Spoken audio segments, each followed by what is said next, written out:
In business today, three things to know. First, a culture of cover-up.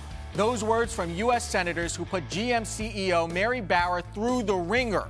The GM chief tried to deflect, swat, bob, and weave away the questions as she endured hours of flogging, pummeling, and grandstanding from lawmakers. We'll have the latest on GM's response to millions of recalls over faulty ignition switches. Then, flashpoint for speed trading. The FBI and SEC joined the fray as to whether so-called flash trading skirts the law.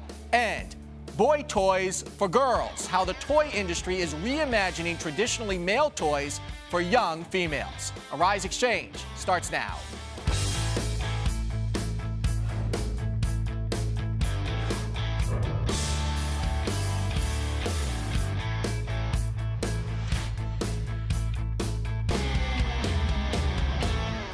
Hello, everyone. I'm Andrew Schmertz. Day 2 of testimony from General Motors CEO Mary Barra turned into a withering attack by U.S. senators for GM's decade-long failure to recall millions of defective vehicles.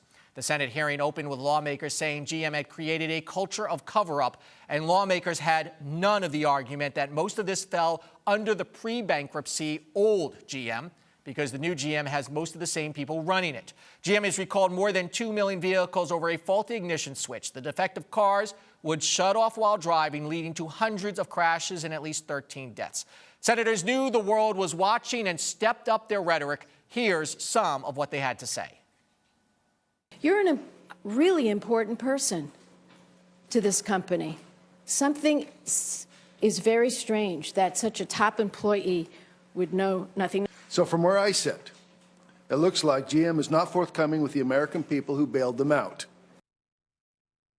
The news got worse for GM today amid reports that fixing the ignition switch would have cost $1 each. For the second day, Barra said GM was tackling the problem.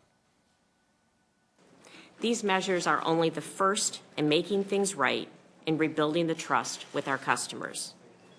I would like this committee to know that all of our GM employees and I are determined to set a new standard.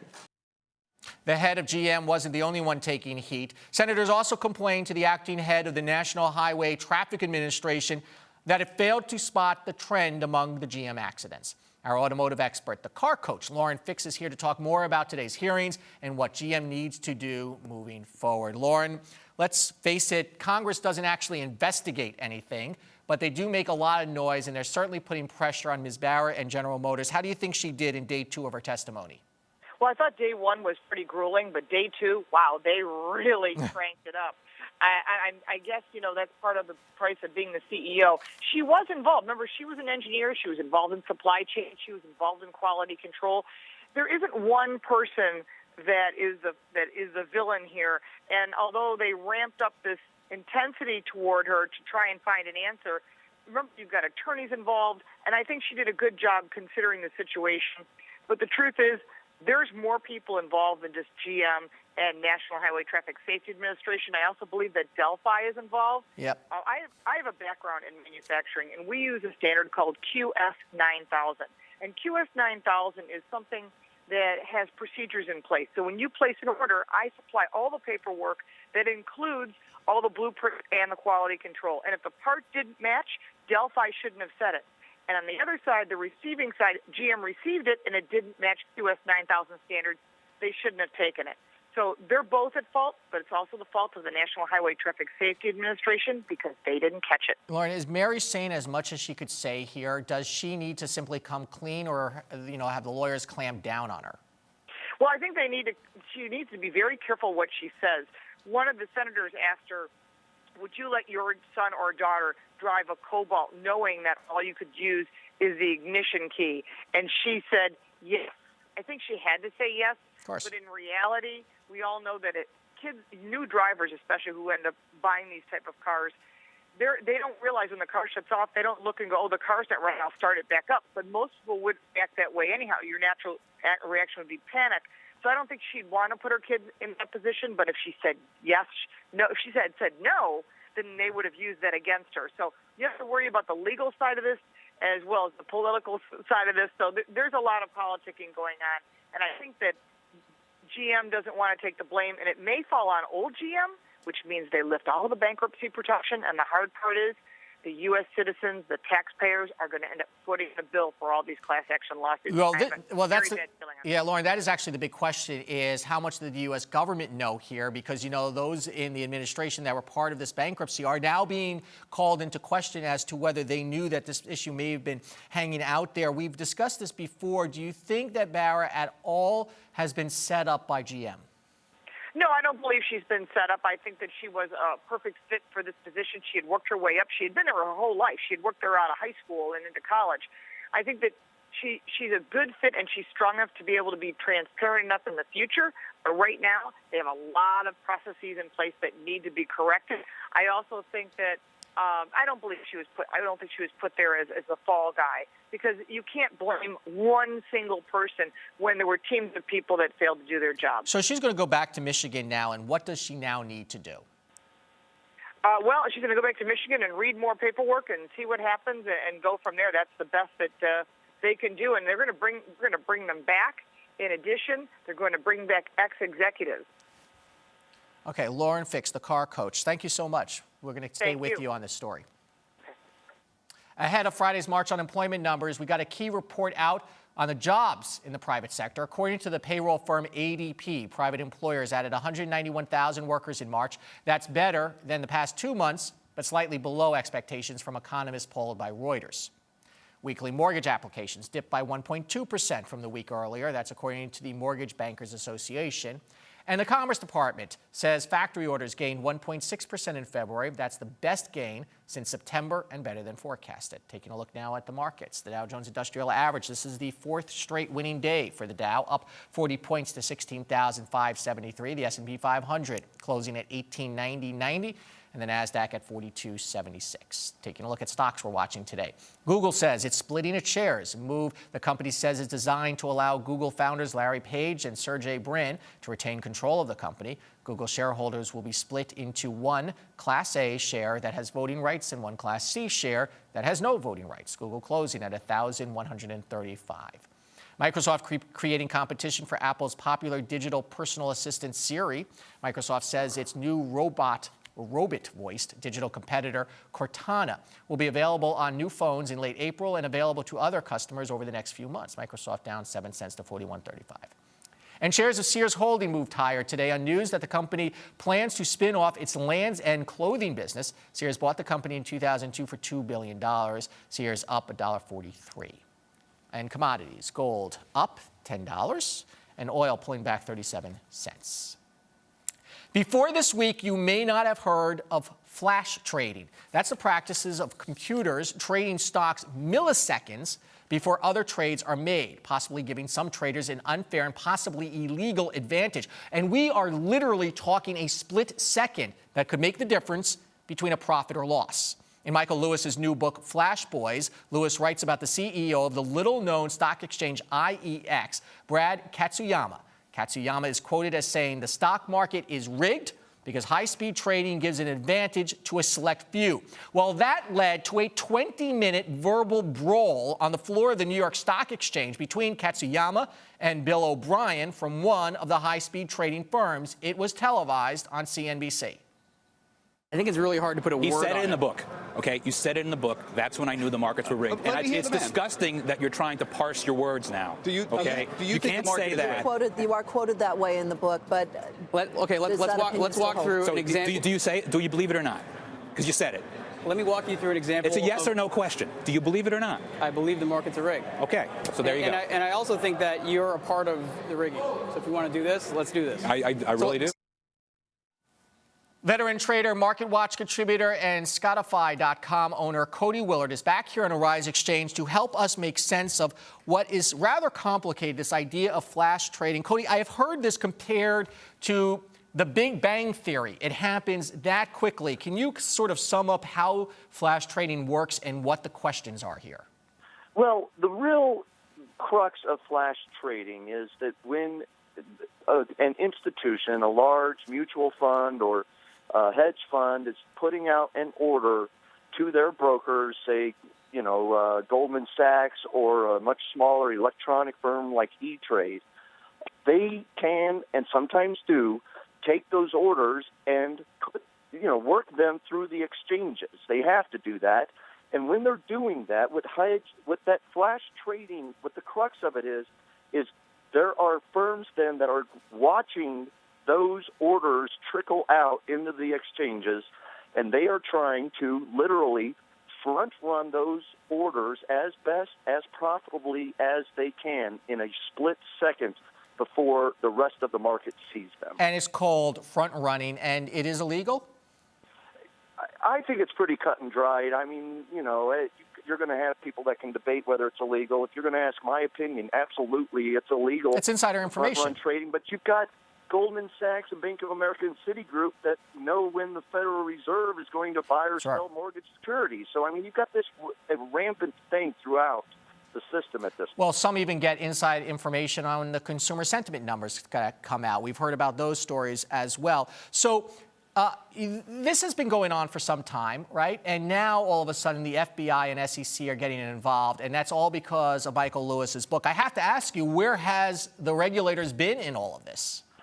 Well, I mean, they're right where they are right now.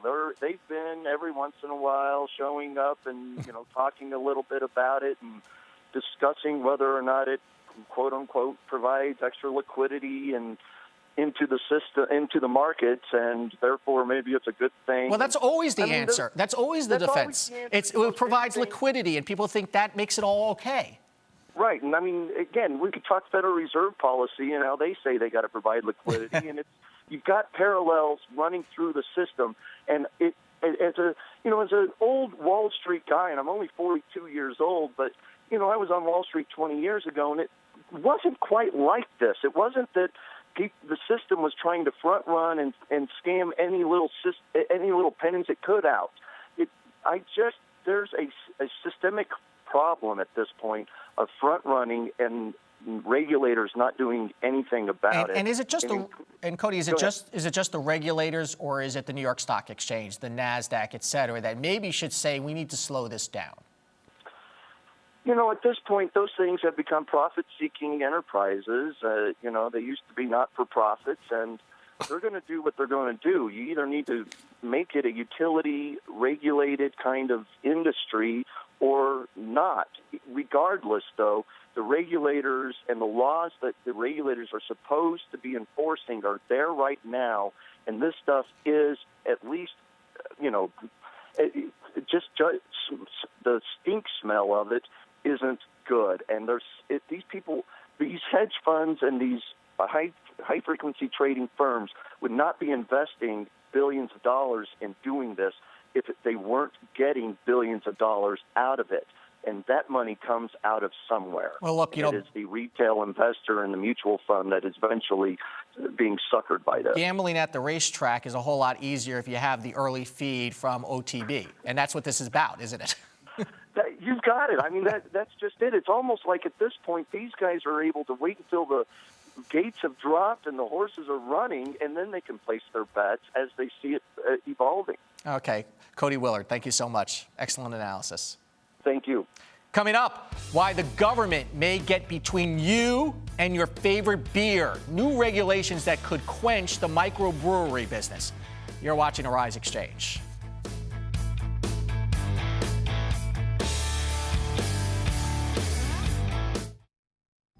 Because we live in a global, interconnected world, business news no longer stops when the markets close on Wall Street. And what we've discovered over the past few years of the financial crisis is that events and news that happen even in the smallest countries impact the United States and the world at large. As we bring together experts and analysts and thought leaders and CEOs and companies across many industries to not only provide the macroeconomic view, but news everyday people can use. Arise News is a different kind of network. We are able to tell our own stories, and we're able to cover stories in a way that other media outlets don't do. We've got world-class journalists, veteran journalists who have been in this industry for decades, not just in front of the camera, but behind the scenes as well. Arise News is a place where we can tell stories in an interesting, factual, inclusive way like no one else in the business can.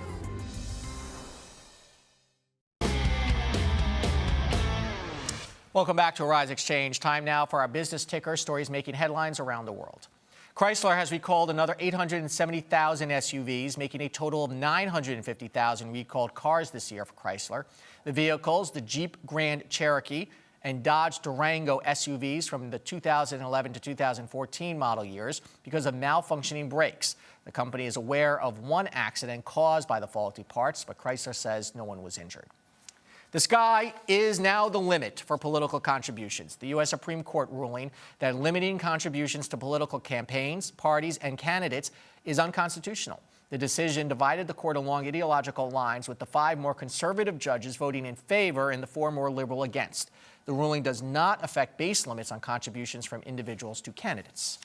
Amazon is shaking things up in the video streaming industry today. Amazon unveiling the new Fire TV device as part of the Kindle line of products. The $99 console box streams video, games, and music to your TV set. Fire TV will compete with similar products from Apple and Microsoft. And that's not all Amazon is up to. You know those yellow Amazon lockers where you can pick up your orders? Well, now you can return your orders there too. Amazon is expected to save a ton on picking up the third of orders that get sent back. A third of orders get sent back. And a famous Norman Rockwell painting of the Boston Red Sox locker room could sell for up to $30 million at auction. The iconic mural called The Rookie features players, including Hall of Famer Ted Williams, welcoming, or not so welcoming, depending on your view, a new player in the locker room. The image first appeared on the cover of the Saturday Evening Post in 1957. The anonymous owner acquired it in 1986, and after nearly 2 decades will offer it for auction through Christie's on May 22nd, here in New York City. Shouldn't it be auctioned off in Boston? Talk about a buzzkill from the federal government. The Food and Drug Administration is proposing new regulations that the beer industry says will hurt microbreweries by forcing them to throw away some grain instead of selling it. The FDA also wants to impose, yes, more paperwork and record keeping. Our next guest says this is a solution in search of a problem. He is Chris Thorne, the Vice President of the Beer Institute and Industry Group. Chris, welcome to Arise Exchange. Hi, Andrew. Thanks for having me on. So this is a little complicated because it doesn't directly relate to the beer-making process, I guess. It's about these grains that the FDA does not want these microbreweries to sell. Can you walk us through what the issue is a little bit? Sure, and to clarify, it actually captures all brewers, large and small. With the vast majority of spent grains being produced by the large brewers, you can imagine that the concern, particularly by animal producers, for the issue. And what we're really talking about is a practice that goes back literally centuries. Since the beginning of our civilization, when we began brewing beer, brewers have been marketing their spent grains to local livestock producers, whether it's cattle herds or whatnot, for use as a feed. And it's a highly nutritious feed. It's the only thing that we take out of the grains in the brewing process is the sugar. What's left behind are the proteins, the essential oils, and all that terrific fiber that's good for the animals. So this is a life cycle story, a recycling story that we don't want to see interrupted. And Chris, correct me if I'm wrong, but I'm just not hearing about an epidemic of animals getting sick from these grains. So why all of a sudden is the FDA involved? Well, and that's a great point. And all these centuries, never once has a human ever been associated with this, been sick associated with this practice. The rule as proposed intends to go after byproducts of food manufacture that are then used as animal feed. For instance, if you're a potato chip maker, you might have potato peelings.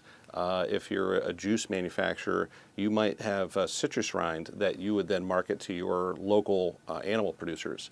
And similarly with brewers, particularly in large states like Colorado where brewing is such a big industry, you've got a lot of livestock that depend on those spent grains.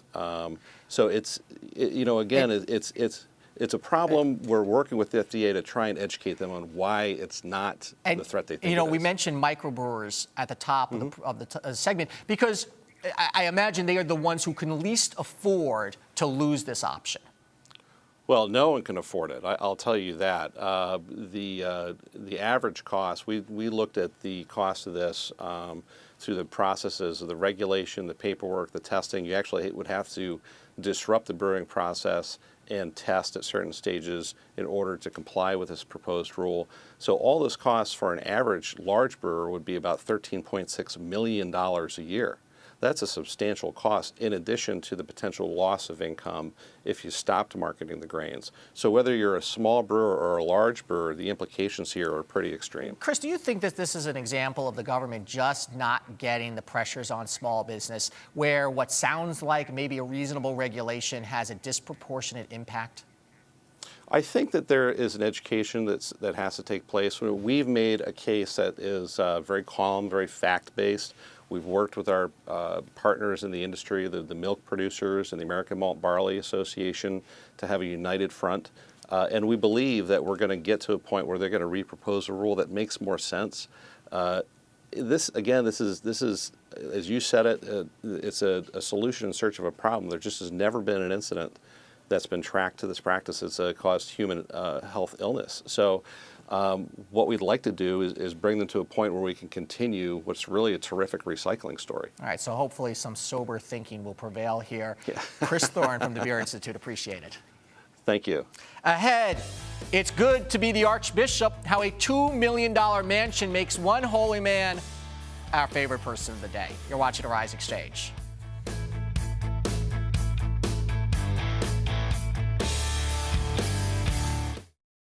Well, Arise is the only network that really covers comprehensively the African diaspora. It gives people in other parts of the world of color a chance to know about people here in the United States, us to know about them, and the world to know about us. So it's kind of an educational experience for everybody involved. Getting to know people through stories, through personal stories. You really get a chance to know what people are actually all about, what communities are about. How are we different? But more importantly, what commonalities we all share. The great thing about Arise Entertainment 360 is that we cover the 360 of entertainment, food, fashion, lifestyle, culture. We're able to cover it all. And the thing I love most about the show is we're able to do a stunning combination of high and low. So we can talk about Rihanna on the red carpet, but we can also speak about high art with people like Sanford Biggers and Hank Willis. We actually spend quality time with our guests and we really get to know them. It's really intriguing because we get a 360 look at our guests.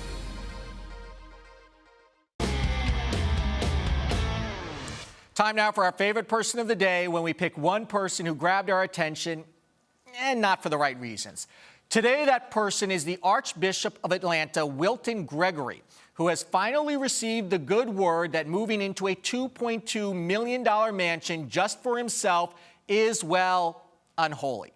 The word did not come from God. It came directly from local Catholics. In letters, emails, and meetings, Archbishop Gregory was told that the multi-million-dollar price tag for the 6,000 square foot Tudor-style mansion with 2 dining rooms and even a safe room was just outlandish.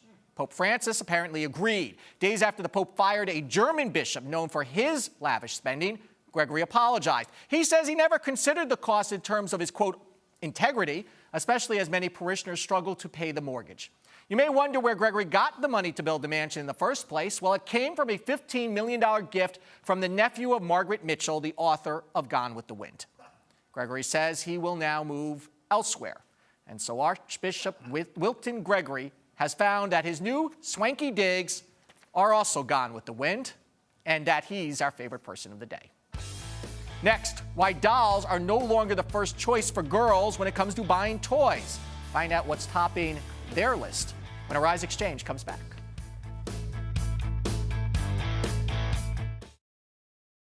Arise serves underserved communities by bringing them news, information, sports, and entertainment from places that are becoming part of the world economy, that are becoming a part of the world voice, and decisions that are affecting things in the world that people care about. They care about the economy. They care about safety and security. And if you come to Arise and you watch our broadcast, these are the things we're going to bring to you every day, 24 hours a day. One of the great things about Arise Entertainment 360 is we have this Arise to Your Health segment, which really focuses on the holistic approach of being healthy. So we do everything from working out to juicing to getting in shape by doing fun exercises like bouncing on a trampoline or wearing these bouncy boots on our feet when we're jumping all over the set. We've done karate, we've danced the weight off, we've done just about everything. And of course, I love when we eat on set, but we do it in a very healthy and clean way.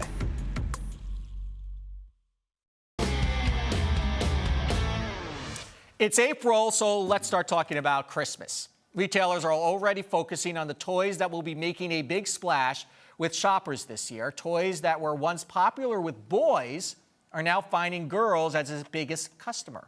Lori Schacht is the CEO of the Toy Book and Chief Toy Officer of the Toy Insider, joins us with some pretty cool examples of how toys for boys are now toys for girls. Why all of a sudden this transition? Is this new? Well, it is a new trend, and we see a lot of trends emerging every time we look at the toy industry. And this year, a lot of things are shifting. So what happens is, a few things. First, we have the toy industry where kids are really getting older quicker, growing out of toys. So toy companies and retailers are always looking for ways to keep the kids in longer. But more than that, we have a way to reach the other half of the market. Have girls always been interested in this, and then marketers just assumed that girls are girls and boys are boys? All right, well, let's talk about construction for a second, because girls have always played with Legos and other blocks that have been out there. But they've really been made for boys, more boy-themed kind of things. Now we're seeing the introduction of things like Lego Friends. We saw that a year ago. And this is from Mega Brands. This is the Barbie collection. So girls are actually building, but now the blocks are pink. They're pink, they have actual figures. It appeals to the way girls play. Let's take the bow and arrow here for a moment. I imagine some of this is the Hunger Games. So yes. Because we have teenage women out there shooting bows and arrows. Because in fact, I understand archery has in fact picked up among them. And again, another thing, archery, it's not that it wasn't made for girls, but girls liked it. But now we have Hunger Games. We had Brave, where we saw Merida. We have these powerful heroines. We have some badass girls out there now. That's exactly what we have. To. And the girls want to play it too. Add a little pink, a little sparkle, a little glitz, and the girls are walking down those aisles. Can you show us how this works? I can we got to play with the toys. Yes, we do. So we hang on to this like this. So this is the Air Huntress by Zing. Right. And these are Zarts. We have this great loading system. Okay. And we pull back. All right. And we let it go. They're soft, and you're going to hear a whistle if you give it a nice good pull. Nope. You have to load it first. You have to load it. That's why I brought a lot of ammunition for you. I need a girl to show me how it works. But, it's just like in school. Girls have always, they're playing sports. They're doing a lot of things. These are somewhat violent toys, if you will. And the question I have is boy toys have always been accused of fostering violence among boys, whether real or not. Is there a concern that that's going to do this with girls? I don't buy it. I don't buy it. We're talking about toys that are fun. Kids get out there, they play outside, they play during recess, they play sports. This is the same thing. This is not a violent toy. This is a fun toy. It's teaching girls and boys teamwork. They're learning sportsmanship. It's fun. And also, some of the video games and toys for boys have been credited with helping their eye-hand coordination. And same thing here. Girls were not getting that. So are girls now going to get this? Yes, and for video games, you have always seen some video games for girls, but now you look at something like Skylanders, and you see that there are strong female characters that have been added. And you can even look at physical toys like scooters. Razor and Y-Evolution are companies that are introducing pink scooters. So how did marketers get to this point? Did they simply see that girls were playing with their brother's toys? Did they do more research? Because I'm baffled that it took this long to get here. Combination of everything. But one of the things that happens is you take a company like Zing, who has always made bow and arrows, but they've made it more that camouflage color. All of a sudden, by making it in pink, and girls loving it, and they do, which is why they're moving into a second season of it, they have another 50% of the market. Do girls want it pink? Girls want both. Okay. Depends on the age sometimes. And sometimes, listen, I love pink and purple and glitzy. So what kind of market will this have within the toy industry? We have about 30 seconds left. In terms of the market, now you have the other 50% of the market that some of these companies were missing. Now, instead of just targeting boys, they're targeting girls too. You're even going to see Barbie this year. She's an entrepreneur. So for the woman who has had every kind of career, Lori Schacht, Chief Toy Officer. Great title, by the way. Thank you. I'm It's a lot applying of to be fun. Chief Toy Officer at Arise. Tomorrow on Arise Exchange, the downfall of diet sodas. Maybe a new report suggests the popular drinks could one day be a thing of the past. Taking a look at the markets, it's the fourth straight winning day for the Dow Jones Industrial Average, all green across the board. I'm Andrew Schmertz. Thanks for watching Arise Exchange. We will see you here tomorrow. Good night.